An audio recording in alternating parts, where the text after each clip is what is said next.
Hello बच्चों, good morning. तो हम लोग इक्विलिब्रियम टॉपिक कर रहे थे ना। और बच्चे हम लोग इक्विलिब्रियम में जो बेसिक टर्म्स थे, दैट इज दो टाइप का रिएक्शन था, रिवर्सिबल एंड इरिवर्सिबल रिएक्शन था। उन चीजों को हम लोगों ने डीप से देखा था। देन हम लोगों ने इक्विलिब्रियम के कुछ ग्राफ्स देखे थे, that is for reversible as well as for irreversible reaction. And apart from then हम लोग इक्विलिब्रियम के कैरेक्टरिस्टिक को भी एक्सप्लेन कर लिया था। प्रीवियस क्लास में इक्विलिब्रियम के कैरेक्टरिस्टिक को भी हम लोग एक्सप्लेन कर लिए थे। तो आप उन चीजों को जरूर माइंड में रखना ताकि आपको आगे का पार्ट स्मूथली समझ आ जाए।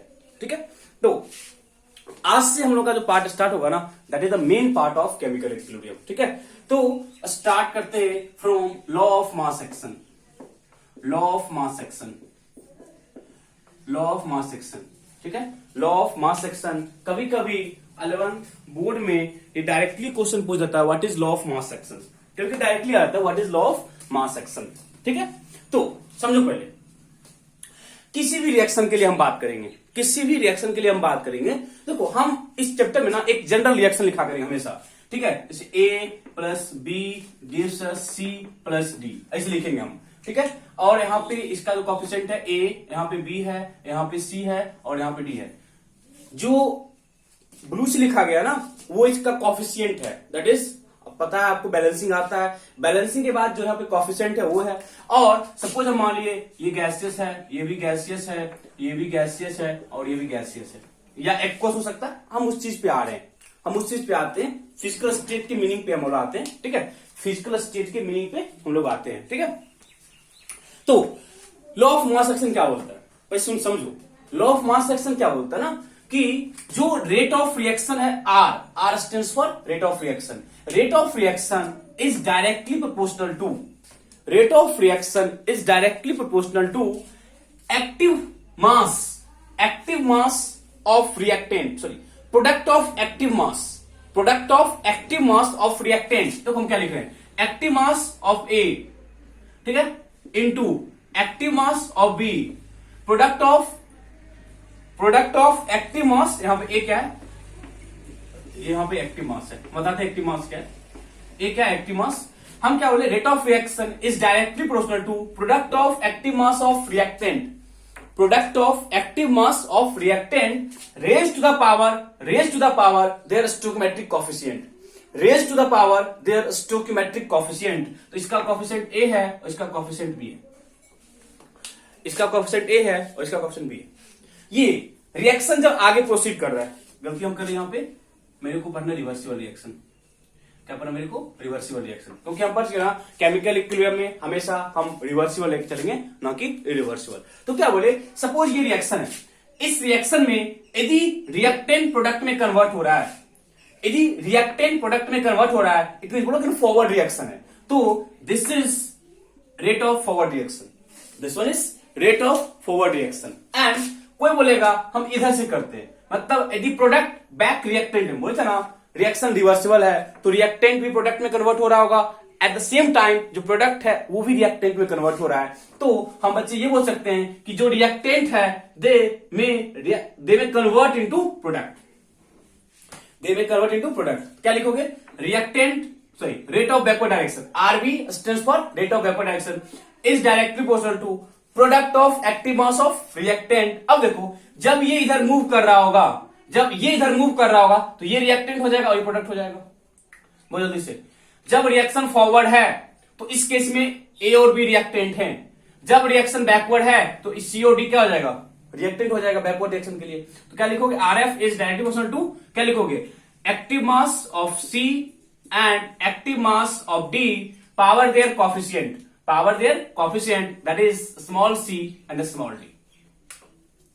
First of all the definition है समझ में, it is defined as, first of all हम इसको डिफाइन करते हैं। ठीक है, फिर आप इसको लिखना, फिर हम एक्टिव मास को एक्सप्लेन करेंगे, वन बाय वन हर चीज को एक्सप्लेन करेंगे, वन बाय वन करेंगे। ठीक है, फर्स्ट ऑफ ऑल लिखो, it is defined as कौन सा, law of mass action, law of mass action. it is defined as लिखना, it is defined as rate of reaction is, it is defined as rate of reaction is directly proportional to, rate of reaction is directly proportional to rate of reaction is directly proportional to product of active mass. Rate of reaction is directly proportional to product of active mass, product of active mass, product of active mass of, product of active mass of reactant, product of active mass of reactant raised to the power, raised, R-A-I-S-E-D, raised to the power their stoichiometric coefficient, raised to the power their stoichiometric coefficient. Rate of reaction is directly proportional to product of active mass of reactant raised to the power their stoichiometric coefficient, raised to the power their stoichiometric coefficient RF and RV. ठीक है, forward में क्या है, rate of forward direction, RV क्या है, rate of backward direction, RV क्या है, rate of backward direction. ठीक है, फर्स्ट ऑफ ऑल आप इसको इतना वाला पार्ट कवर करो, इतने पार्ट को लिखो, तो इतने पार्ट को पहले नोट करो, जल्दी से करो बच्चे, इतने पार्ट जल्दी से नोट करो, इतने पार्ट को नोट करो जल्दी से. हो गया, नोट कर लिए, हो गया बच्चे, नोट कर लिया ना, गुड. अब देखो यहां पे एक एक्टिव मास टर्म आया है, हम तो इसको सिंप्लीफाई करते हैं, हम लोग एनसीईआरटी वाली टर्म पे आते हैं. एक्टिव मास को हम लोग डिफाइन करते हैं. What is active mass, what is active mass. देखो active mass is nothing, active mass simply होता है क्वांटिटी ऑफ रिएक्टिंग सब्सटेंस, मतलब जो वहां पे रिएक्शन हो रहा है उसमें जो रिएक्टिंग सब्सटेंस है उनका क्वांटिटी क्या है. क्वांटिटी बोले तो कंसंट्रेशन या पार्शियल प्रेशर. गैस में क्या होता है, पार्शियल प्रेशर होता है, एक्वस में क्या होता है, हम उसे लिखा रहे हैं. लेकिन एक्टिव मास, लेकिन active mass is simply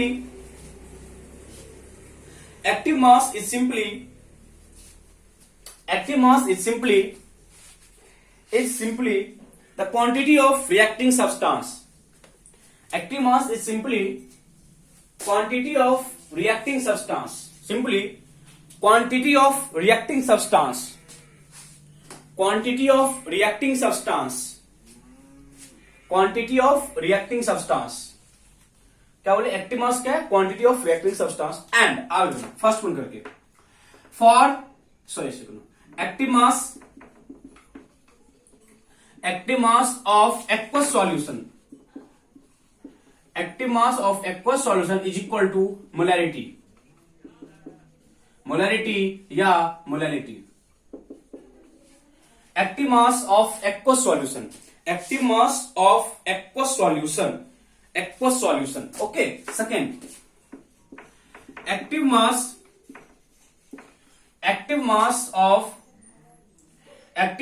of gas, मतलब यदि रिएक्शन में मेरे पास गैस है उस केस में क्या होता है, partial pressure.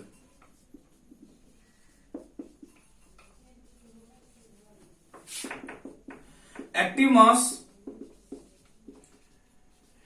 Mass of pure solid and pure liquid is always taken 1. Active mass of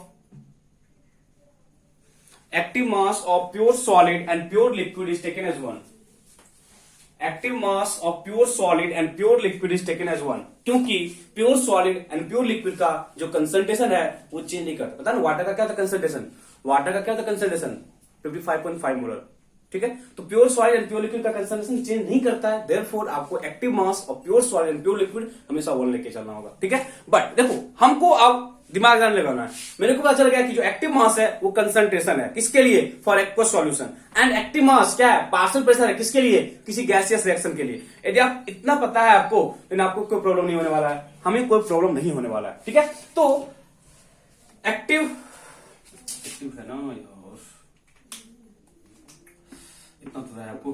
ठीक है, एक्टिव मास. ठीक है, देखो क्या बोले इस चैप्टर में ना, मेरे को 99% केस में रिएक्शन या तो गैसियस फॉर्म में होगा या एक्वस फेज में होगा. एक्वस होगा तो सिंपली हमें कंसंट्रेशन दिया होगा, यदि रिएक्शन गैसियस होगा तो या तो हमें पार्शियल प्रेशर दिया होगा, अदरवाइज हमें पार्शियल प्रेशर करना होगा कैलकुलेट. ठीक है, तो हम स्टेट्स ऑफ मैटर में बच्चे हम लोग पढ़ चुके हैं, पार्शियल प्रेशर की कॉन्सेप्ट स्टेट्स ऑफ मैटर में कवर कर चुके हैं, लेकिन आपको वहां पे प्रॉब्लम हो जाए. बट हम आपको एक है ना ओवरव्यू दे देंगे व्हाट इज पार्शियल प्रेशर. ठीक है, फर्स्ट ऑफ ऑल आप इतना कुछ करो, हम इसका सिंप्लीफाइड वर्जन लिखा रहे हैं. ठीक है, मतलब लॉ ऑफ एक्टिव मास जो आपके एनसीईआरटी में लिखा हुआ ना या किसी अदर बुक में जो लिखा रहता है उस चीज पे हम आ रहे हैं। But the actual thing is active मास, उसको हम सिंप्लीफाइड कर देंगे क्योंकि एनसीईआरटी ये मान के चलता है कि हमेशा मेरे पास या तो एक्वस होगा या तो क्या होगा। और यहाँ पे बहुत सारे कॉन्सेप्ट है, आइडियल होता है, आइडियल होता है solution, ideal gas, real gas, तो वहां पे कॉन्सेप्ट चेंज हो जाता है। बट इस चैप्टर में कंप्लीटली बच्चे मेरे को आइडियल वाला पार्ट पढ़ना है। इसमें जो गैस आप पढ़ रहे हो ना, जो गैस आप पढ़ रहे हो ना, वो एक्टिव मास ऑफ गैस, कौन सा गैस, आइडियल। सॉल्यूशन क्या चाहिए मेरे पास, आइडियल सॉल्यूशन। पढ़ोगे 12th में, एक होता है रियल सॉल्यूशन, एक होता है आइडियल सॉल्यूशन, ठीक है। और जैसे कि होता है रियल गैस, आइडियल गैस, वैसे क्या होता है आइडियल सॉल्यूशन, रियल सॉल्यूशन। तो ये जो सारा कुछ हम पढ़ रहे हैं बच्चे ना, वो हम ये मान के चल रहे हैं कि जो मेरे पास एक्वस सॉल्यूशन है वो आइडियली बिहेव कर रहा है। एक्वस सॉल्यूशन आइडियल लेके चल रहे हैं, सेम कॉन्सेप्ट गैस आप आइडियल लेके चल रहे हो, जो गैस आप ले रहे हो ना they are ideal in nature, मतलब आइडियल गैस हम लेके चलते हैं, ठीक है। तो इस डेफिनेशन को थोड़ा सा और सिंप्लीफाइड करते हैं, इस डेफिनेशन को हम थोड़ा सा और भी सिंप्लीफाइड करते हैं। लिख लो लॉ ऑफ एक्टिव मास, लिखना लॉ ऑफ एक्टिव मास में it states that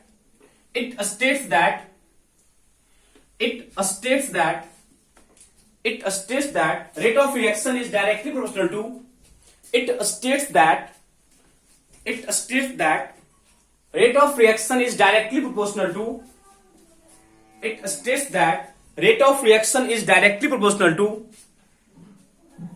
rate of reaction is directly proportional to product of concentration. देखो क्या लिखे, product of concentration, directly proportional to product of concentration of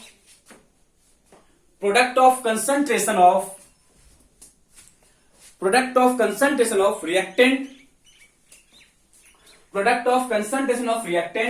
raised to the power their stoichiometric coefficient, raised to the power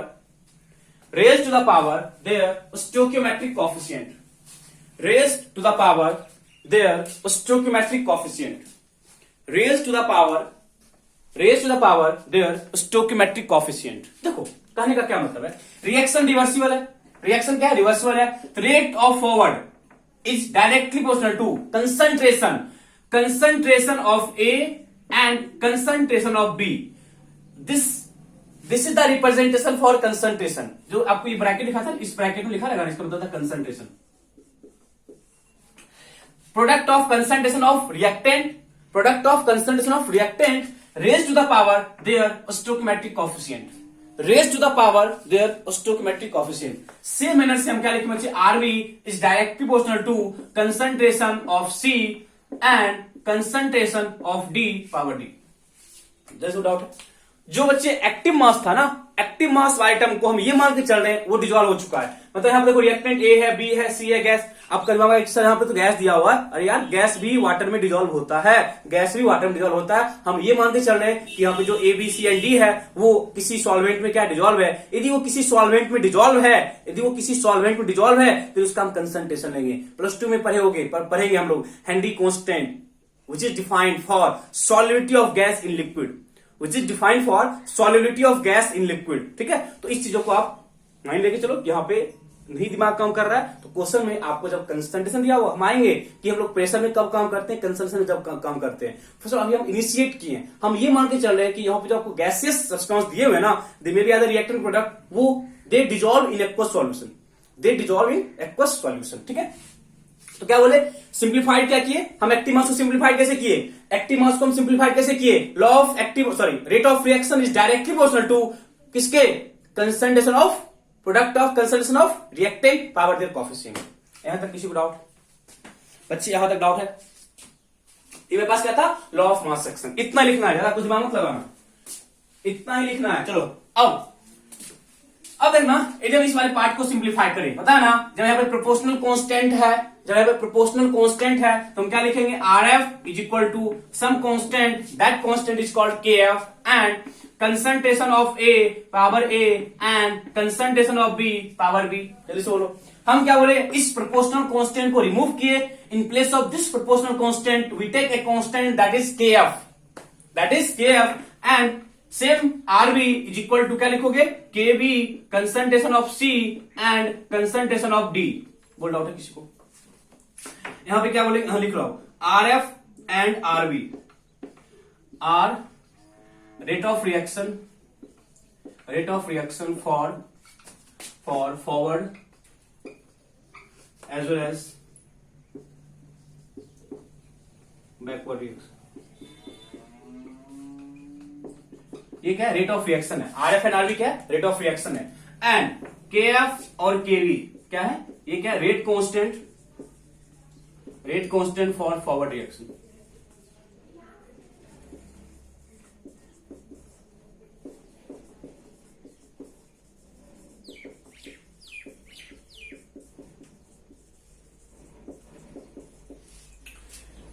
KF क्या है? Rate constant for forward reaction. And KV क्या है? Rate constant for backward reaction.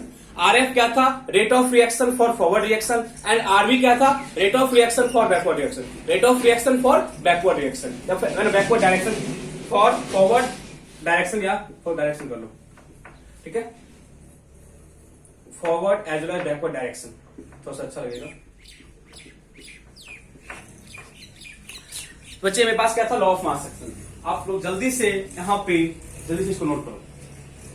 जल्दी से इतना note करो तो, इतना पार्ट जल्दी से नोट करो तो. लॉ ऑफ मास सेक्शन में कोई डाउट नहीं है ना? Law of mass section simply क्या बोला? रेट ऑफ रिएक्शन का रिलेशन है किसके साथ? Concentration of reactant. Concentration of reactant. तो हम क्या बोले? रिवर्सिबल रिएक्शन है तो वो या तो फॉरवर्ड भी हो सकता है, बैकवर्ड भी हो सकता है. तो डिपेंडिंग अपॉन दैट आपको लेके चलना होगा आर एफ एंड आरवी. ठीक है,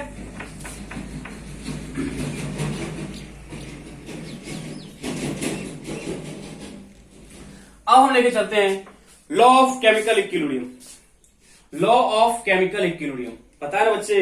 लॉ ऑफ केमिकल इक्विलिब्रियम क्या होता है? पता है ना? लॉ ऑफ केमिकल इक्विलिब्रियम लिखो. लॉ ऑफ केमिकल इक्विलिब्रियम क्या होता है? पता है ना? Law of chemical equilibrium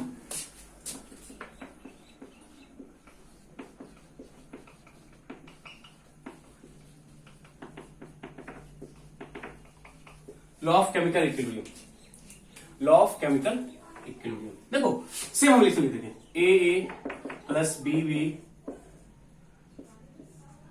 C plus D. ठीक है, ये मेरे पास रिएक्शन है, ये मेरे पास क्या है? रिएक्शन है. ठीक है, हमें लॉ ऑफ केमिकल इक्विलिब्रियम करना है. पता है ना? हम पढ़े थे ना इक्विलिब्रियम किस पॉइंट पे डिफाइन होता है? Equilibrium is the state of reaction. पता है ना प्रीवियस क्लास में फर्स्ट लेक्चर में क्या बोले थे? Equilibrium is the state of reaction at which rate of forward direction is equal to rate of backward direction. याद है ना? याद है ना? इक्विलिब्रियम पे फॉरवर्ड का रेट इक्वल टू क्या होता है? बैकवर्ड का rate. That is at equilibrium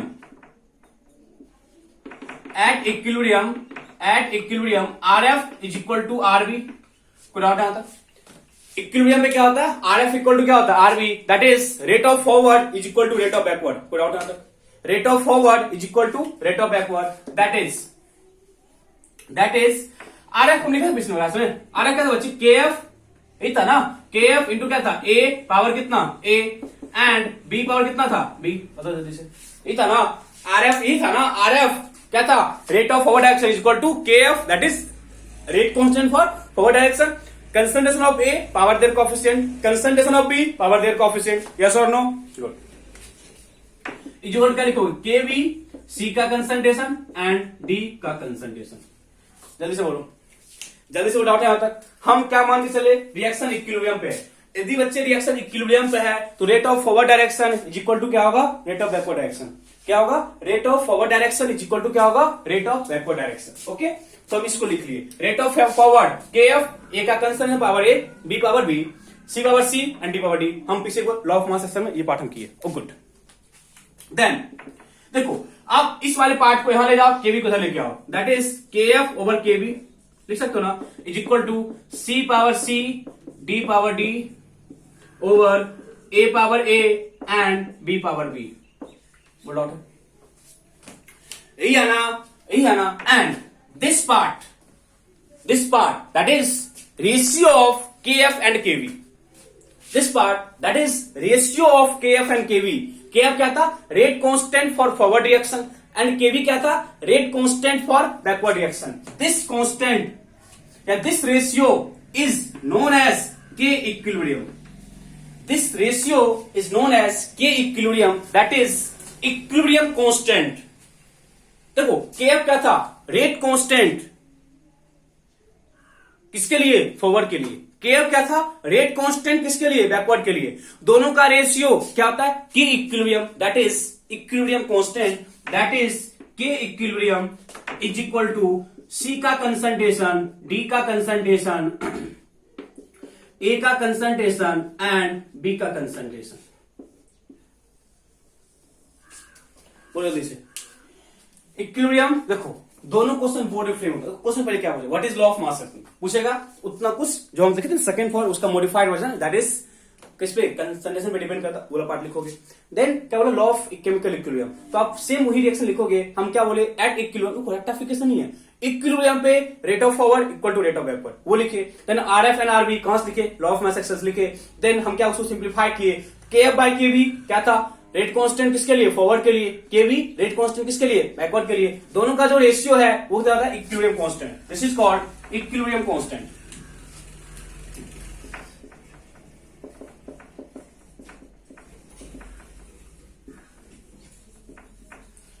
के क्यू है, ये क्या है? इक्विलिब्रियम कांस्टेंट है। ये क्या है? Equilibrium constant.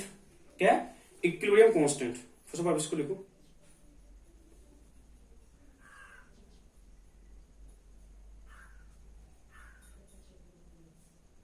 लिख लीजिए बच्चे।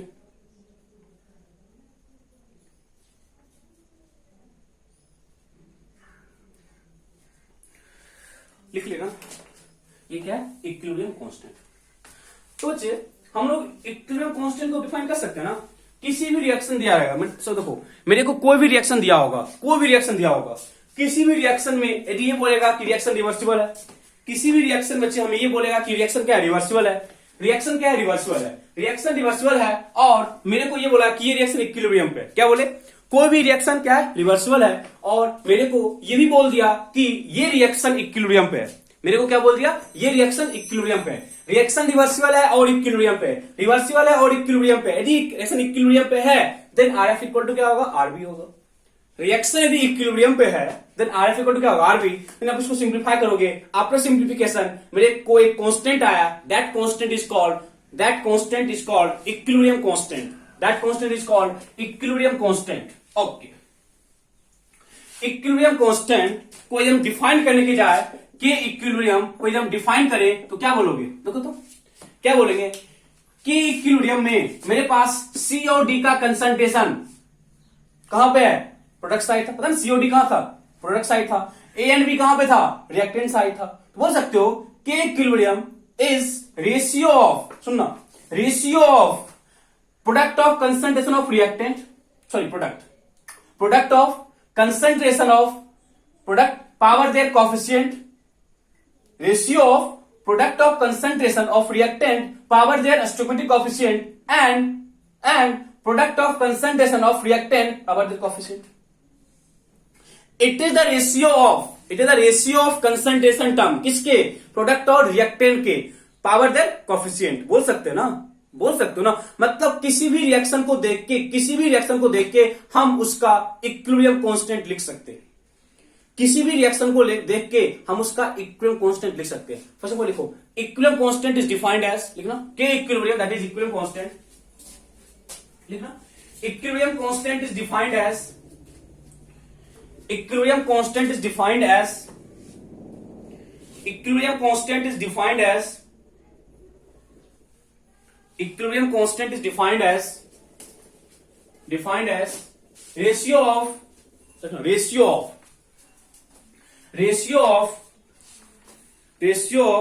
product of concentration of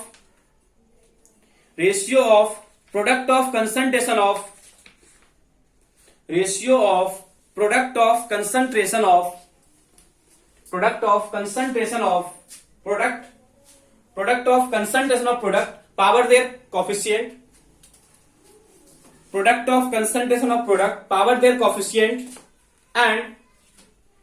and product of concentration of reactant and product of concentration of reactant power their coefficient, product of concentration of reactant and product of concentration of reactant power their coefficient, या raise to the power their stoichiometric coefficient, उतना पता चल गया होगा आपको। या क्या लिखेंगे? Raise to the power their stoichiometric coefficient.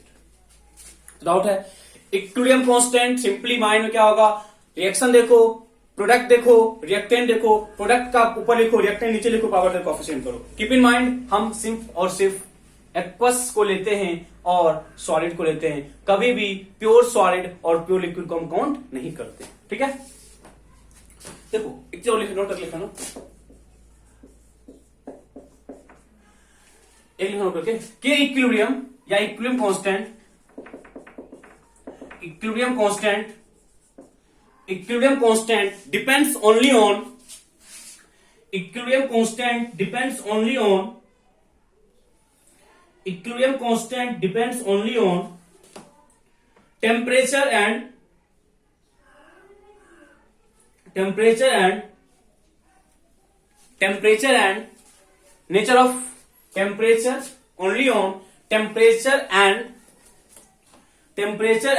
nature of reaction, temperature and nature of reaction, temperature and nature of reaction, but it is independent of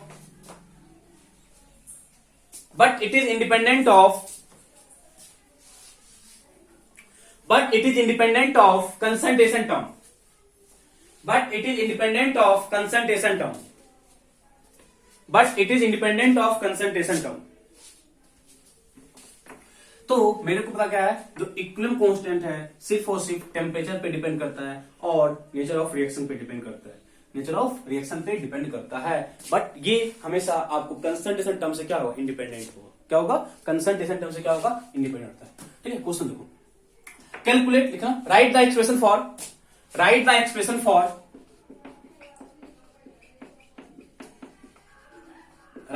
for equilibrium constant, equilibrium constant.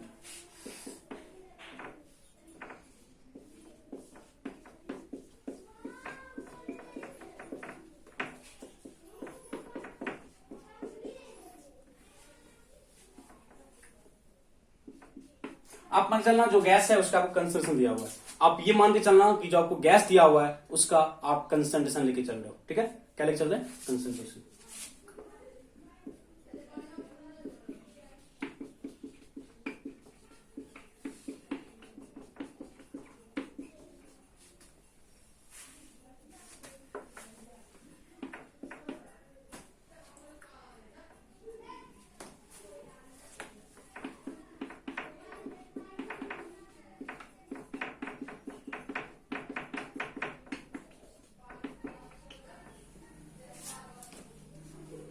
ठीक है, करना।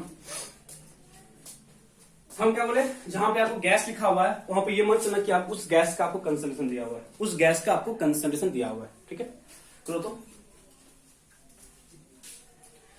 देखो, बस हमको के का लिखना एक्सप्रेशन, हमको लिखना के का एक्सप्रेशन। क्या लिखेंगे यहाँ पे, के इक्वल टू क्या लिखोगे, कंसंट्रेशन ऑफ प्रोडक्ट। आ जाए प्रोडक्ट में, ये सॉलिड है, काउंट नहीं करना, ये गैस है, काउंट करेंगे, ये सॉलिड है, काउंट नहीं करेंगे। प्रोडक्ट में मेरे पास CO, क्या लिखेंगे, concentration of CO2, power their coefficient, कितना कोएफिशिएंट 1 है, नीचे रिएक्टेंट में आपको सिर्फ सॉलिड है, इट मींस के।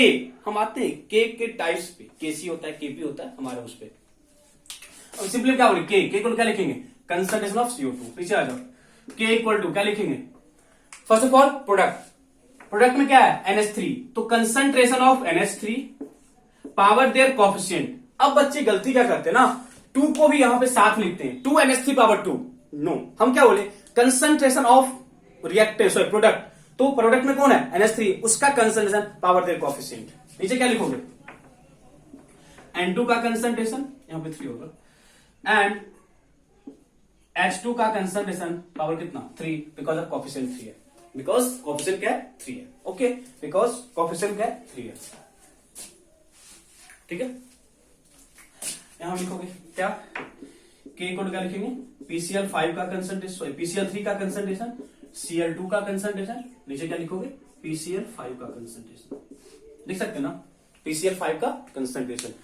ओके, सिंपली हम क्या बोले, हमें रिएक्शन लिखा रहेगा, रिएक्शन बैलेंस्ड रहेगा, बैलेंस केमिकल इक्वेशन में जो कंसंट्रेशन है प्रोडक्ट का और रिएक्टेंट का उसको लिखो, उसके कोएफिशिएंट को काउंट करो, बस। ठीक है, देखो तो बच्चे हम जो लिखे थे ना एक्सप्रेशन ना, हम जो अभी लिखे थे एक्सप्रेशन के ये था ना के इक्विलिब्रियम, के इक्विलिब्रियम कोड क्या था, C D A and B, यही था ना। अब हम के इक्विलिब्रियम कब डिफाइन करते हैं, जब रिएक्शन क्या होता है इक्विलिब्रियम पे, क्या होता है इक्विलिब्रियम पे। तो यहां पे आप जो कंसंट्रेशन लेते हो ना बच्चे, आप जो कंसंट्रेशन लेते हो ना वो भी इक्विलिब्रियम का ही होता है। आप जो कंसंट्रेशन लेते हो ना वो भी इक्विलिब्रियम का होता है। It means it is not the concentration of that reactant which is taken initially, ये नहीं होता है। कौन सा होता है, concentration of that reactant which is at equilibrium. ठीक है, तो चीज आप नोट कर लेना, उससे भूल गए थे, नोट कर लेना। In the expression of equilibrium constant, ठीक है ना, in the expression of equilibrium constant, in the expression of equilibrium constant, in the expression of equilibrium constant, the concentration, in the expression of equilibrium constant, in the expression of equilibrium constant, the concentration, in the expression of equilibrium constant, the concentration, the concentration of, the concentration of, the concentration of reactant and product, the concentration of reactant and product are, the concentration of reactant and products are,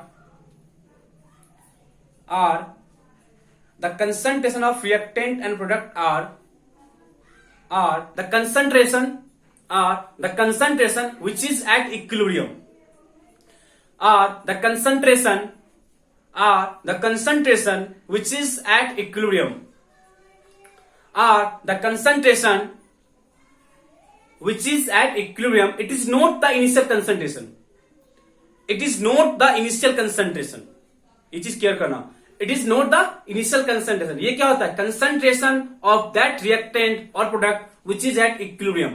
equilibrium point पे जो reaction है उसका क्या concentration है, वो concentration हम लेते हैं। मतलब इक्विलिब्रियम कांस्टेंट में मेरे पास जो रिएक्शन है, मेरे पास जो रिएक्शन है उस रिएक्शन में जो रिएक्टेंट और प्रोडक्ट हैं उनका इक्विलिब्रियम पे क्या कंसंट्रेशन है, हमें उसको लेना होता है, ना कि आप इनिशियल कंसंट्रेशन को लो।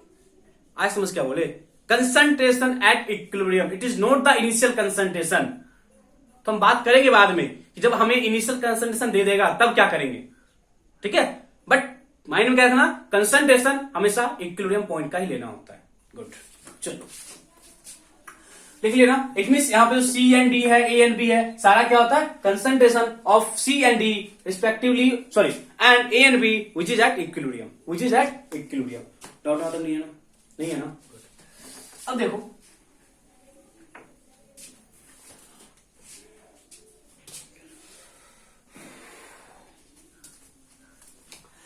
देखना, types of equilibrium constant, types of equilibrium constant,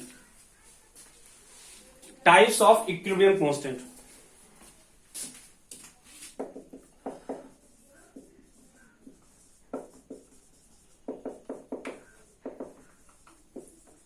types of equilibrium constant, types of equilibrium constant दो टाइप होता है, मोस्टली दो होता है, होता है बहुत सारा है। एक होता है equilibrium constant when concentration of reacting species are given, concentration of reacting species are given। यहां पे क्या होता है, दूसरा क्या होता है equilibrium constant when partial pressure of reacting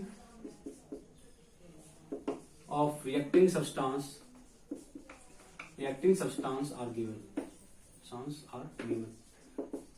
देखो कहने का ये मतलब है ना, एक केस है जब हम ये मान के चल रहे हैं कि मेरे को कंसंट्रेशन दिया हुआ है, एक केस हम ये मान के चल रहे हैं कि मेरे को पार्शियल प्रेशर दिया हुआ है, एक केस हम क्या मान चल रहे हैं, मेरे को पार्शियल प्रेशर दिया हुआ है। फॉर एग्जांपल देखो फॉर एग्जांपल हम वही लिख रहे थे, A equals B equals gives us C equals D equals, ठीक है, एक कहां है, एक्वस में। दूसरा क्या लिखे, A gas, B gas, C gas and D gas. देखो रिएक्शन, देखो रिएक्शन, एक जगह आपको जो रिएक्शन है वो गैसियस फेज में है और दूसरी जगह आपको रिएक्शन जो है वो क्या एक्वस फेज में है। कहां पे, एक्वस फेज में है। तो जहां पे एक्वस फेज है तो वहां पे हम क्या बोलेंगे, जहां पे बच्चे एक्वस फेज है तो हम क्या बोलेंगे, यहां पे हम क्या काउंट करेंगे, कंसंट्रेशन या प्रेशर। क्या बोले बच्चे, जहां पे आपको एक्वस फेज दिया हुआ है वहां पे क्या मान के चलेंगे हम, जहां पे एक्वस फेज दिया हुआ है वहां पे क्या मान चलेंगे, यहां जो है वहां पे हम कंसंट्रेशन में बात करेंगे। अब यहां पे हमें पार्शियल प्रेशर में काम करना है, हम ये मान के चल रहे हैं कि हमें कंसंट्रेशन नहीं दिया हुआ। हम बोलते ना गैस भी वाटर में डिजोल्व होता है, गैस भी सॉल्वेंट में डिजोल्व होता है। यदि गैस सॉल्वेंट में डिजोल्व होगा मे भी आपको वहां पे गैस का क्या बोलेगा, वो गैस जो गैस डिजोल्व है ना उसका कंसंट्रेशन दिया होगा, बट नहीं है। यदि प्रेशर में काम करना है तो हम काम कहां करेंगे, पार्शियल प्रेशर में। काम कहां करेंगे, पार्शियल प्रेशर में। हम आएंगे सॉल्विंग पे, कैसे सॉल्व करना है सारा कुछ एक्सप्लेन करेंगे। ठीक है, अभी देखो यदि यहां पे क्या एक्वस है, एक है एक्वस है, क्या लिखेंगे यहां पे, ठीक है, यहां पे जो होता है इक्विलिब्रियम कांस्टेंट, इसको हम एक अलग नाम दे देते हैं। ठीक है, दैट इज कॉल्ड, देखो हम क्या बोले, के इक्विलिब्रियम है और उसका एक नाम है केसी। क्या बोल दिए, KC. K stands for equilibrium constant and C stands for concentration. क्या बोले, केसी क्या है, equilibrium constant when concentration term is given. KC क्या है, equilibrium constant when concentration term is given. क्या लिखोगे, concentration of C power C, concentration of D power D, concentration of A power A and concentration of B power B। क्या बोलेंगे, केसी क्या है, equilibrium constant when concentration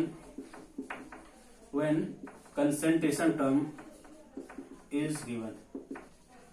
equilibrium constant when concentration term is given, when concentration term is given। यहां पे क्या लिखो, अब यहां पे हम क्या लिखेंगे, यहां पे मेरे को काम कहां करना है, पार्शियल प्रेशर में। काम कहां करना है, पार्शियल प्रेशर में। दैट इज, देखो हम क्या लिखेंगे, केपी, के इक्विलिब्रियम कहां चेंज हो गया, केपी में। That is equilibrium constant when partial pressure. देखो बच्चे हम कभी भी प्रेशर नहीं बोल रहे हैं, हम हमेशा क्या बोल रहे हैं, partial pressure. It is not the pressure, both are different concept. Partial pressure and pressure both are completely different concept. तो क्या बोल बच्चे, यहां पे केपी इज इक्वल टू, क्या लिखेंगे, उसी जगह का है partial pressure of C power C, partial pressure of D power D and partial pressure of A power A, partial pressure of B power B. देखो तो लॉजिक वही है, मतलब जो काम आप कंसंट्रेशन में कर रहे थे ना वही काम कहां करना है, पार्शियल प्रेशर में करना है। जो काम आप कंसंट्रेशन में कर रहे थे ना वही काम कहां करना है, पार्शियल प्रेशर में। एंड केपी क्या है, equilibrium constant when partial pressure of partial pressure is given,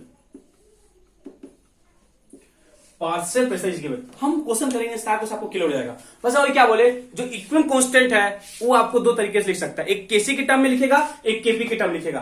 केसी का आप, केसी को आप तभी काउंट करना जब आपको रिएक्टिंग सब्सटेंस का कंसंट्रेशन दिया होगा। हम ये बोल रहे हैं कंसंट्रेशन दिया, ऐसा नहीं कि एक्वस फॉर्म में रहेगा, गैसियस फेज में भी आपको कंसंट्रेशन दे सकता है। हम फिर से चीख चीख के बोल रहे हैं, गैसियस फेज में भी आपको कंसंट्रेशन दे सकता है। हम क्या बोले, जब आपको रिएक्टिंग सब्सटेंस का कंसंट्रेशन देगा then go for KC, but जब आपको रिएक्टिंग सब्सटेंस का पार्शियल प्रेशर दिया होगा then go for KP, KP partial pressure में काम करना होता है। That is equilibrium constant when partial pressure is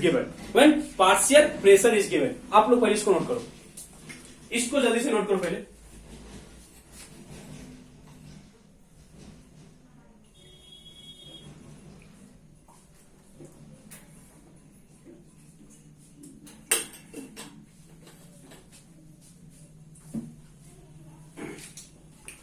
अब देखो, अभी हम क्या लिखे, केसी और केपी। केसी क्या है, when concentration term is given, and KP क्या है, when partial pressure term is given, when partial pressure is given, when partial pressure is given. ठीक, देखो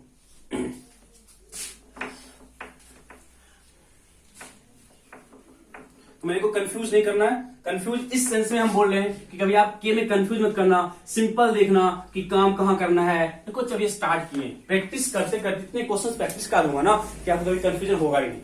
सिंपल है, तब तक होगा कंफ्यूजन तक आप प्रैक्टिस नहीं करोगे। यदि आप प्रैक्टिस कर रहे हो सफिशिएंट लेवल में, प्रैक्टिस कर रहे हो सफिशिएंट, तो आपको प्रॉब्लम होगा ऐसे भी नहीं, आपको प्रॉब्लम ऐसे भी नहीं होने वाली। ठीक है, चलो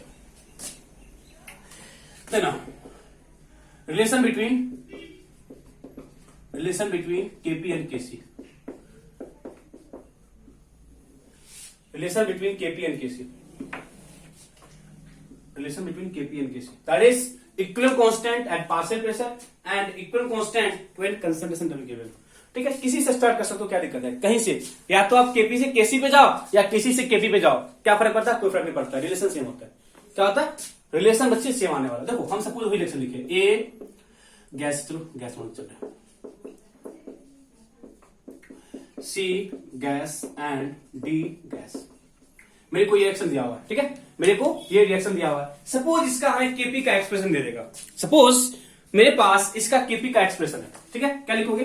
केपी इज इक्वल टू क्या लिखोगे? Partial pressure of C power C, partial pressure of D power D, partial of A power A and partial of B power B. जल्दी से बोलो, लिख लेना। इट मीन्स सपोज हम ये मान के चल रहे हैं कि जो रिएक्टिंग सब्सटेंस है वो गैसेस फॉर्म में है और गैसेस फॉर्म में उसका हमें पार्शियल प्रेशर दिया हुआ है, गैसियस फॉर्म में हमें उसका पार्शियल प्रेशर दिया हुआ है, तो हम इस फॉर्म में लिख लिए। बट मेरे को केपी से केसी पे जाना है। क्या करना है? केपी से केसी पे जाना है। गुड। देखो फॉर आइडियल गैस इक्वेशन हम पढ़े बच्चे ना, पीवी इक्वल टू एनआरटी। क्या पढ़े? फॉर आइडियल गैस इक्वेशन क्या पढ़े? पीवी इक्वल टू एनआरटी पढ़े हो ना। अब देखना, तो आप ऐसे लिख सकते हो, तो P is equal to N by V into RT. P is equal to N by V into RT. That is P is equal to concentration into RT. बता ना, N by V mole over volume क्या होता है? Concentration. तो इस bracket में हम लिखे कंसंट्रेशन, दैट इज जिसका पार्शियल प्रेशर उसका कंसंट्रेशन इनटू आरटी। देखो फॉर एग्जांपल हम इसे लिख सकते हैं, partial pressure of C is equal to concentration of C into RT, partial of D equal to क्या लिखो? Concentration of D into RT. Doubt है? मतलब जिसका भी पार्शियल प्रेशर,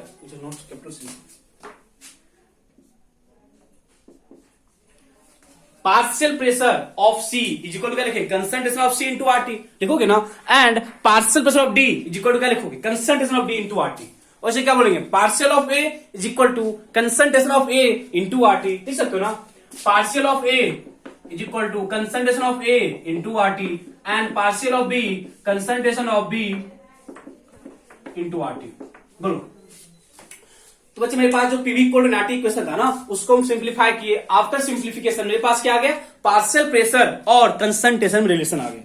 मेरे को क्या आ गया? पार्शियल प्रेशर एंड कंसंट्रेशन में रिलेशन आ गया। चलो अब करते हैं। Then KP is equal to क्या था? वही था ना, partial of C power C, partial of D power D, यही था ना, partial of A partial of B power B, यही था ना। चलो अब इसको हम सिंप्लीफाई करते हैं, that is KP is equal to partial of C क्या लिखोगे? Partial concentration of C into RT, power कितना? सी। बोलो तो क्या लिखोगे? Concentration of D into RT power D, concentration of A into RT power A and concentration of B into RT power B. बोलो। Partial of C, concentration of C into RT, partial of D, concentration of D into RT, partial of A का concentration into RT, partial of B का concentration into RT. बोल doubt है किसी को? बच्चे यहाँ तक डाउट है किसी को? डाउट है यहाँ तक? नहीं ना? चलो अब समझना, that is KP is equal to, देखो आरटी आरटी आरटी और आरटी, आरटी हर जगह है, तो यहां से आरटी को हम बाहर निकाल सकते हैं ना। देखो क्या बनेगा? Concentration of C power C, concentration of D power D over concentration of A power A and concentration of power, बोल आउट है, इनटू, देखो इनटू, समझना, आरटी आरटी, देखो आरटी आर टी बाहर निकाले, पावर कितना हो जाएगा सी प्लस डी, नीचे देखो क्या लिखेंगे R T power A plus B. बोल डाउट है देखो ना, R T power C R T power D, base से में पावर ऐड हो जाएगा, नीचे क्या R T power A and R T power B, base से में पावर क्या हो जाएगा ऐड हो जाएगा, बेस से में पावर क्या होगा ऐड होगा। चलो अब गौर से देखना, ये जो टर्म है बच्चे, this term is known as KC, बोल सकते हो लिखो ना, सी का कंसंट्रेशन, डी का कंसंट्रेशन, ए का कंसंट्रेशन, बी का कंसंट्रेशन, यही तो टर्म केसी होता है ना। केसी कोड क्या था, concentration of C power C, D का कंसंट्रेशन, ए का बी का कंसंट्रेशन, ये था ना। इट मीन्स लिख सकते हो ना, KP is equal to KC, this is केप इंटू आर टी, देखो तो आर टी ऊपर क्या है सी प्लस डी है, नीचे क्या है ए प्लस बी है, बेस सेम है, क्या लिखोगे देखो तो सी plus D minus A plus B, देखोगे देखो तो लिख सकते हो बच्चे ना, लिख सकते हैं ना। दैट इज हम इसको एक टर्म दे रहे हैं, देखो KP is equal to KC into R T power delta N G, KP equal to KC into R T power delta N G. बताए डेल्टा एन जी क्या है, पहले इतना लिखो, फर्स्ट ऑफ ऑल इतना नोट करो, KP is equal to KC into R T over delta N G.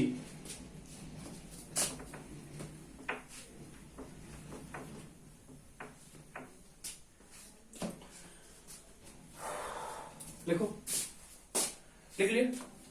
अब देखो क्या लिखे हम, ये पास क्या है equation, KP is equal to KC into R T power delta N जी।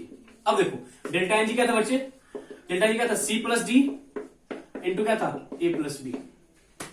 देखो सी आपका कॉफिशिएंट था कहां पे प्रोडक्ट में, ए डी क्या था कॉफिशिएंट कहां पे प्रोडक्ट में, ए कॉफिशिएंट रिएक्टेंट में, डी कॉफिशिएंट रिएक्टेंट में। तो डेल्टा एन जी क्या होता है ना, डेल्टा एन जी क्या होता है कि गैसियस प्रोडक्ट का कॉफिशिएंट इन प्रोडक्ट माइनस गैसियस कॉफिशिएंट का reactant, sorry gaseous coefficient in reactant. हम तो एक वर्ड बोले गैसियस, क्या बोले गैसियस, तो ये हर एक के लिए होता है, गैसियस ओनली क्या होता है गैसियस के लिए होता है, ठीक है।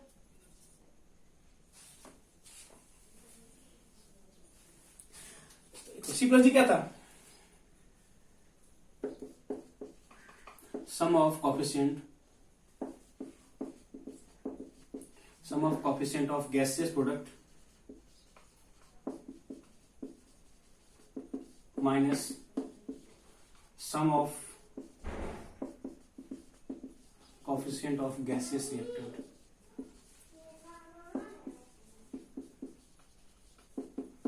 देखो तो मतलब देखो तो क्या बोले, sum of coefficient of gases product, COD कहां था प्रोडक्ट साइड एंड ए और बी कहां पे था reactant side, and sum of coefficient of gaseous reactant, मतलब सिर्फ और सिर्फ gaseous, it is not for, मतलब डेल्टा एन जी, मतलब डेल्टा एन का क्या है चेंज किसमें मोल में, दैट इज कॉफिशिएंट, पढ़े हो ना, ए का एक मोल बी मोल सी मोल पढ़े हो, डेल्टा एन क्या हो गया change in mole, and G stands for gas, G stands for gas, that is change in number of mole in gaseous product and reactant, ठीक है। केपी इक्वल टू क्या, KC into R T power delta N G, KP equal to क्या होगा KC into, KP equal to क्या होगा KC into R T power delta N G. अब देखना बच्चे, तो ये कभी कभी आपको ना बोर्ड में पूछ लेगा, +1 के बोर्ड में आता है, कभी कभी स्कूल एग्जाम पूछ लेगा, राइट एक्सप्रेस या drive the relation between KP and KC, drive the relation between KP and KC. Simple सा है, फर्स्ट ऑफ ऑल हम केपी का रिलेशन लिखे, देन जहां पे पार्शियल प्रेशर था उसको हम कंसंट्रेशन टर्म क्या किए कन्वर्ट किए by using ideal gas equation, that is PV equal to 20। हम ये मान के चल रहे हैं कि जो गैस आप यूज कर रहे हो वो एक आइडियल गैस है, क्या बोले, हम ये मान के चल रहे हैं कि जो आप गैस यूज कर रहे हो वो एक आइडियल गैस है, क्या है आइडियल गैस है, ठीक है।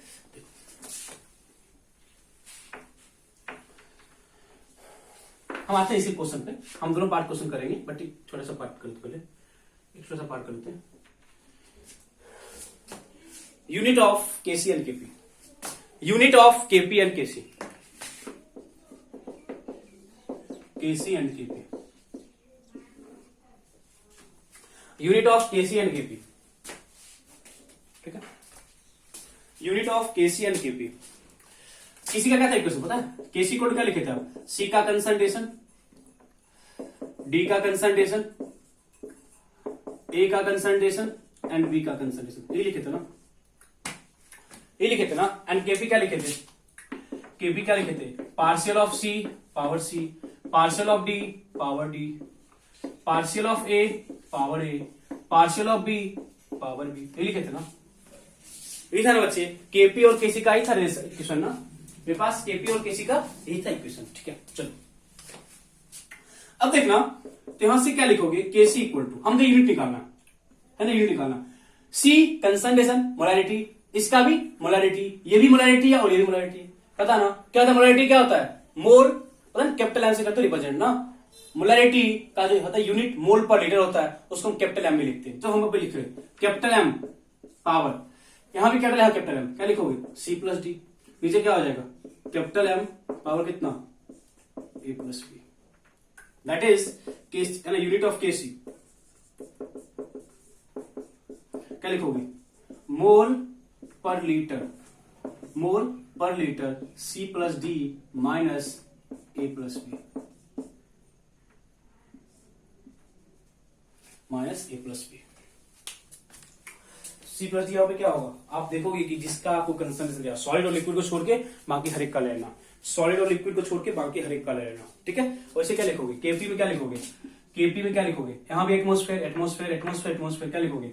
Atmosphere power C plus D and A plus B. यहां पर आपको पता है गैस है, क्या लिखेंगे? KP is equal to atmosphere power delta NG. तो क्यों पे हम गैस का लेते हैं ना, यहाँ हम किसका लेते हैं? यहाँ पे तो हम क्या लेते हैं? गैस का लेते हैं ना। जब आप वहां पे गैस का लेते हो तो गैस देख लो कि रिएक्टेंट में कितना गैस है और प्रोडक्ट में कितना गैस है, उसके अकॉर्डिंग करेंगे। ठीक है, ठीक है बच्चे। तो यहाँ पे क्या करना, जहां पे हमको दिए मोल पर लीटर, जहां पे बच्चे मोल पर लीटर लिखा हुआ है, तो वहां पे क्या कर सकते हो? वहां पे आप देख लेना कौन कितने रिएक्टेंट में मोल में कितने क्या है, मतलब जिसका भी आपको दिया हो उसके अकॉर्डिंग हम कर लेंगे। ठीक है,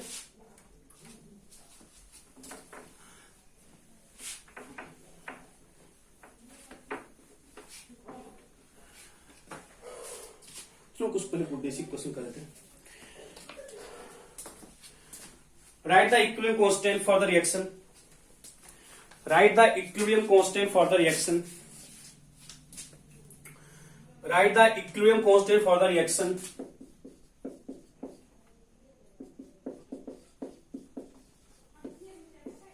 Write the equilibrium constant for the reaction P4 plus 5O2 gas gives us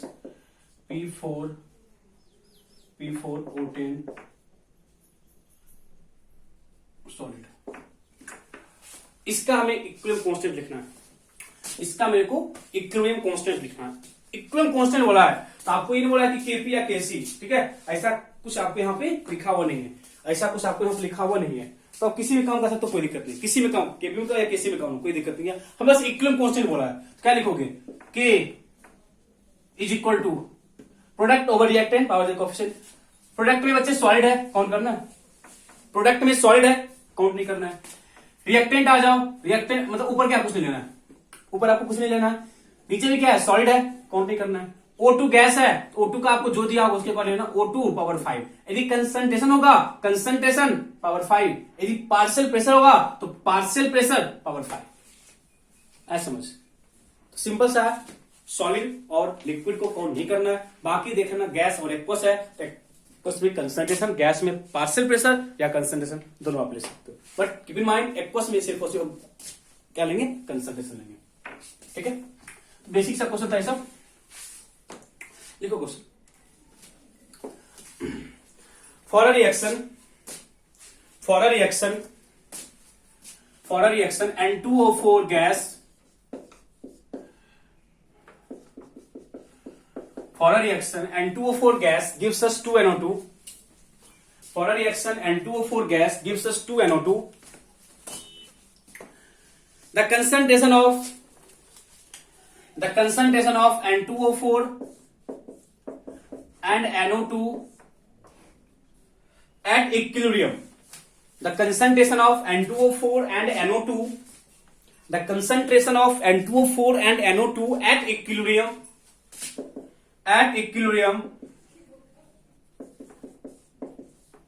is 4.8 into 10 power minus 2 is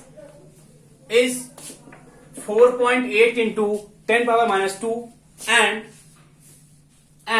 1.2 into 10 power minus 2 molar respectively.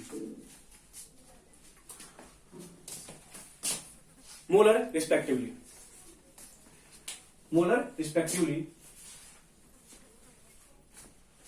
Concentration of N2O4 and NO2 are 4.8 into 10 power minus 2 molar and 1.2 into 10 power minus 2 molar respectively. Then calculate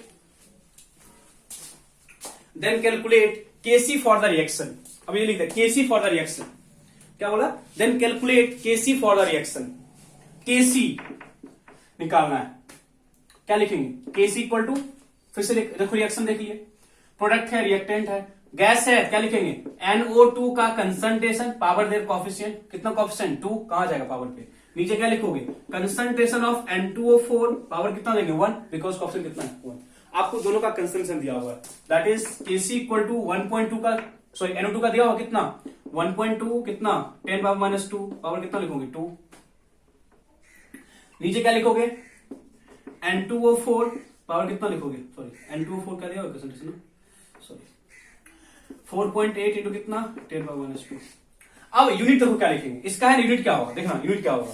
ऊपर देखो क्या है, ऊपर क्या है?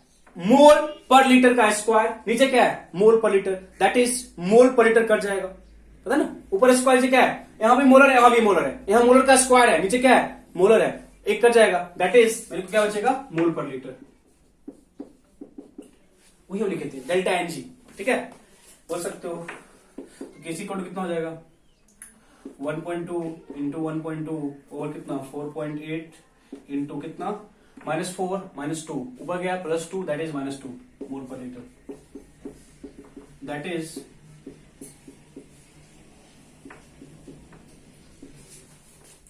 0.3 into कितना? 10 power -2, that is 3 into कितना? 10 power -3 मोल per litre.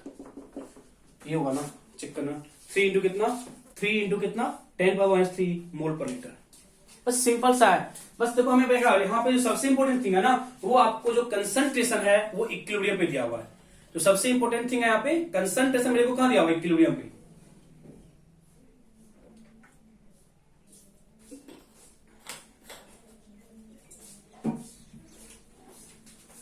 ठीक है. ये दोनों क्वेश्चन आपको ना AIT में आया था. ये क्वेश्चन आपको है ना जेई में आया था 2003 में, और जो पीछे वाला था वो आपको जेई में आया था 2004 में. ठीक है, दोनों क्वेश्चन आया हुआ जेई में. तो बस आपको कॉन्सेप्ट बताना चाहिए. ठीक है.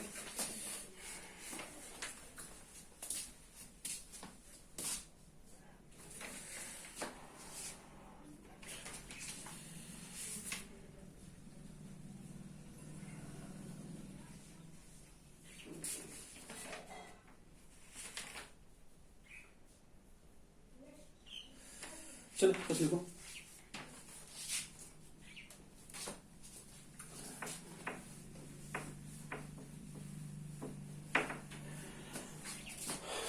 कुछ लिखो. For the reaction CO gas plus Cl2 gas, for the reaction CO gas plus Cl2 gas gives us COCl2 gas. For the reaction CO plus Cl2, for the reaction CO plus Cl2 gives us COCl2. The value of Kp by Kc is equal to, Kp by Kc का value निकालना है. The value of Kp by Kc is given option first, second, third and fourth. आपको 1 दिया हुआ है, second option RT दिया हुआ है, थर्ड ऑप्शन √RT दिया हुआ है, एंड फोर्थ ऑप्शन मेरे को दिया बच्चे 1/RT. Kp और Kc का रेशियो निकालना है. The ratio of Kp and Kc, the ratio of Kp and Kc. Simple से क्वेश्चन है, जल्दी से करो. बच्चे सिंपल सा क्वेश्चन है, जल्दी करो.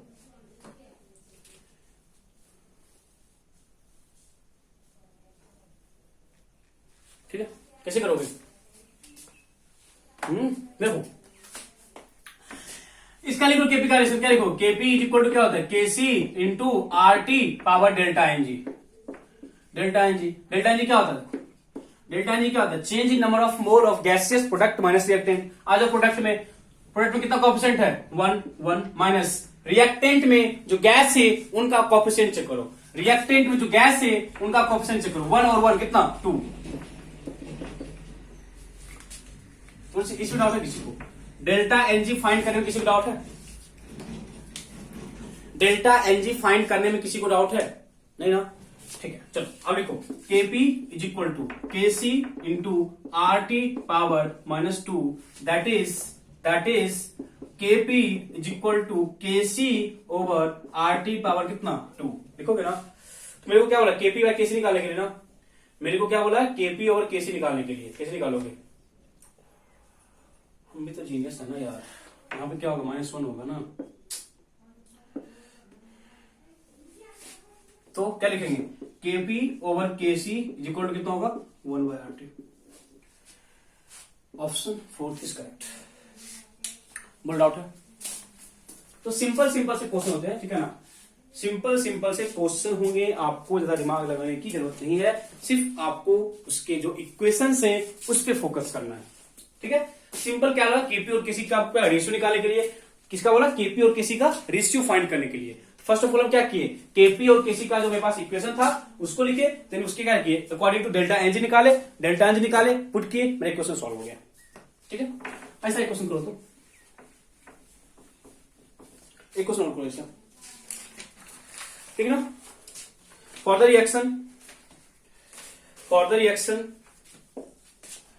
Reaction CO gas plus half O2 gives us CO2 gas. Kp by Kc is equal to,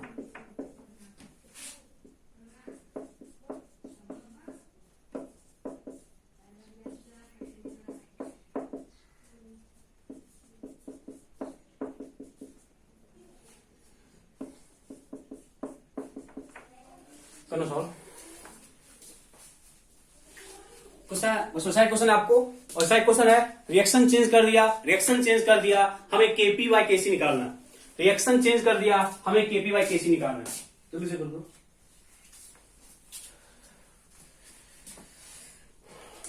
फिर से वही लिखेंगे ना, केपी को क्या लिखोगे, KC into R T power कितना, डेल्टा एनजी, यही लिखोगे ना। फिर से क्या करेंगे हम, डेल्टा एनजी करो कैलकुलेट, क्या डेल्टा एनजी की प्रोडक्ट में जो गैस है उनका कोएफिशिएंट चेक करो, माइनस जो रिएक्टेंट में गैस है उनका कोएफिशिएंट चेक करो, आपस में क्या करो, माइनस करो। तो प्रोडक्ट में मेरे पास जो गैस है उसका कोएफिशिएंट कितना है, 1, माइनस रिएक्टेंट में गैस ये भी है और गैस ये भी है, 1 और 1/2, क्या लिखोगे, 1 + 1/2, कितना हो जाएगा बच्चे, 1 माइनस ये होगा ना, डेल्टा एनजी कितना होगा, -1/2, that is KP is equal to KC R T power -1/2, that is KP is equal to KC over R T power कितना, 1/2। हमें केपी बाय केसी निकालना है, that is KP over KC is equal to R T power -1/2। Check करना, R T power -1/2, ऐसा बच्चे simple सा है, बस हमें डेल्टा एनजी निकालना चाहिए। यदि डेल्टा एनजी आपको निकालने के लिए नहीं आएगा तो आप इस तरह के क्वेश्चन सॉल्व नहीं कर सकते हो। यदि आपको डेल्टा एनजी कैलकुलेट करना नहीं आ रहा है तो आप इस तरह के क्वेश्चन सॉल्व नहीं कर सकते हो, ठीक है।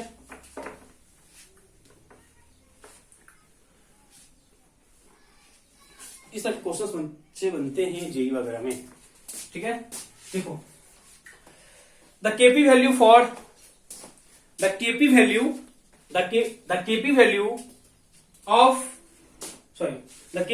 for an equilibrium, the KP value for an equilibrium is 0.82 atmosphere. The KP value for an equilibrium is 0.82 atmosphere at 27 degrees Celsius. KP value for an equilibrium is 0.82 atmosphere at 27 degrees Celsius. 0.82 atmosphere at 27 degrees Celsius. Then calculate Kc value at the same temperature. Then calculate Kc value at the same temperature. Then Kc value at the same temperature. आपको Kp और Kc का बच्चे पता है relation. Kp और Kc का बच्चे पता है रिलेशन. हमें Kp दिया हुआ है और हमें Kc फाइंड करना है. Kp गिवन है और Kc फाइंड करना है. सिंपल सा है. रिलेशन पता है, उसमें से आपको वैल्यू पुट करना है. तो इस वाले पार्ट से आपको ज्यादा डिफिकल्ट क्वेश्चन बनते नहीं. डिफिकल्ट क्वेश्चन बनता है जब हम लोग आएंगे है ना एक्सटेंट ऑफ रिएक्शन एंड क्या बोलते हो equilibrium, sorry degree of dissociation. वहां से अच्छे क्वेश्चन बनते हैं. ठीक है, तो वहां से मेन पार्ट जो प्रॉब्लम सॉल्विंग है ना बच्चे वहीं से स्टार्ट होता है. ये तो हम बस बेसिक थिंग करते हैं. ठीक है, देखो Kp equal to Kc into RT power कितना डेल्टा Ng. यही है ना, किसी रिएक्शन का बोला है, किसी रिएक्शन का बोला है, बट डेल्टा Ng दिया नहीं है.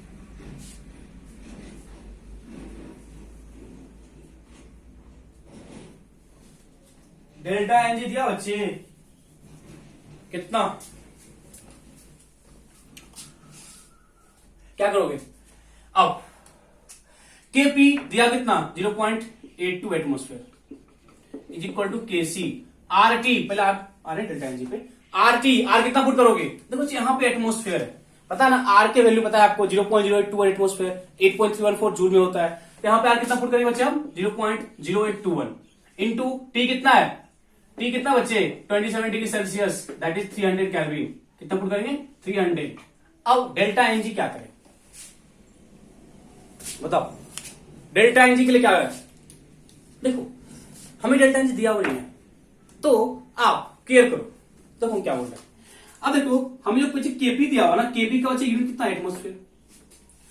जो Kp है उसके हमारे पास कितना यूनिट है एटमोस्फेयर. Kp का यूनिट क्या है एटमोस्फेयर है पता है ना, बट हम क्या बोले थे Kp का जो बच्चे यूनिट होता है ना वो क्या होता है एटमोस्फेयर पावर डेल्टा Ng होता है. पता है ना, Kp का जो यूनिट था वो एटमोस्फेयर पावर डेल्टा Ng था. तो अब इतना तो कॉमन सेंस लगा सकते हो ना, जब एटमोस्फेयर पावर डेल्टा Ng था बट हमें जो यहाँ पे Kp का दिया हुआ यूनिट ना वो क्या दिया हुआ एटमोस्फेयर दिया हुआ है.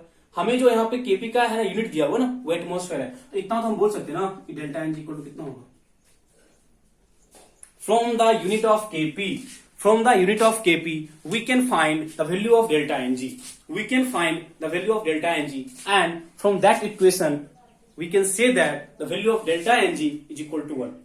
The value of delta Ng is equal to 1 because we know that Kp is, जो unit of Kp is equal to atmosphere power delta Ng, but the given unit is atmosphere, therefore we can say that delta Ng must be equal to 1. Okay, delta Ng कितना put कर दे 1.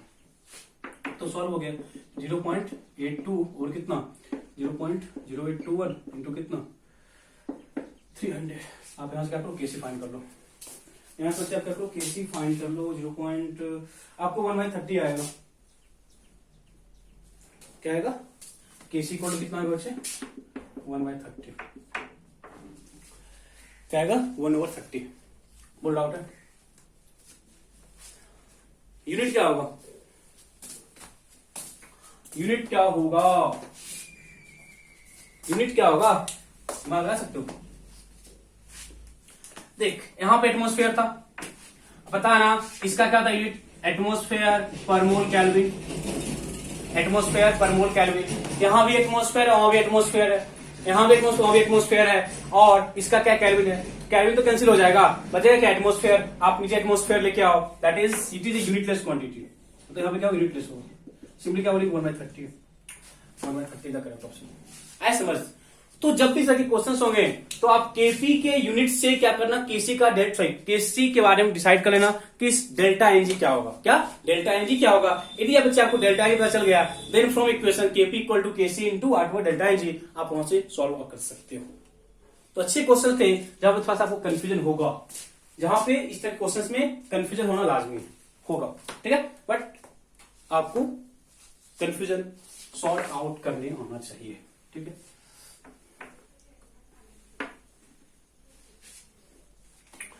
और question देखते हैं.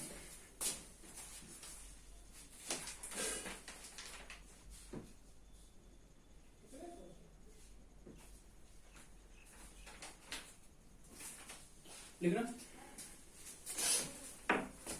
For a reaction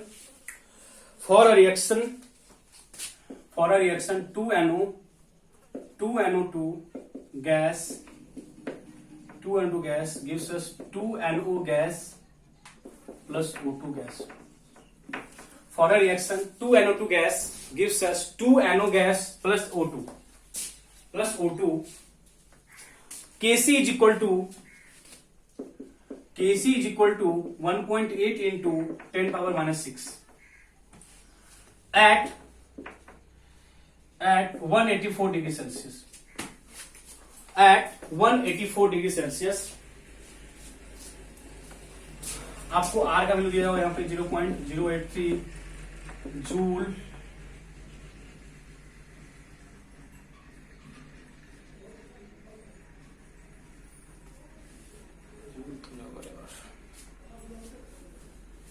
क्या होता है 0.083 litre atmosphere per mole kelvin R equal to ये दिया होगा, ठीक है, दिया होगा। व्हेन केपी एंड केसी, देखना आगे यहां लिख लिया, देखो क्वेश्चन क्या बोला, for reaction this KC equal to this much at 184 degree Celsius, आपको आर का वैल्यू दिया हुआ है, ठीक है, आर का वैल्यू दिया हुआ है। When KP and KC are compared at 184 degree Celsius, when Kp and Kc are compared at 184 degree Celsius, it is found that when Kp and Kc are compared at 184 degree Celsius, when Kp and Kc are compared at 184 degree Celsius, it is found that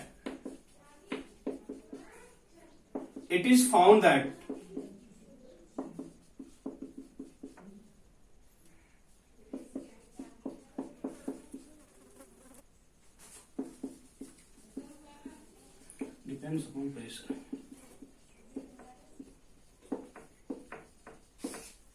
ठीक है, तो बच्चे हमें केसी दिया हुआ है, हमें 184 degree Celsius पे केपी और केसी में फाइंड करना रिलेशन। आपको ऑप्शन दिया हुआ है, ज्यादा होगा कम होगा, उसके अकॉर्डिंग देखो, तो जल्दी से करो। देखो बच्चे,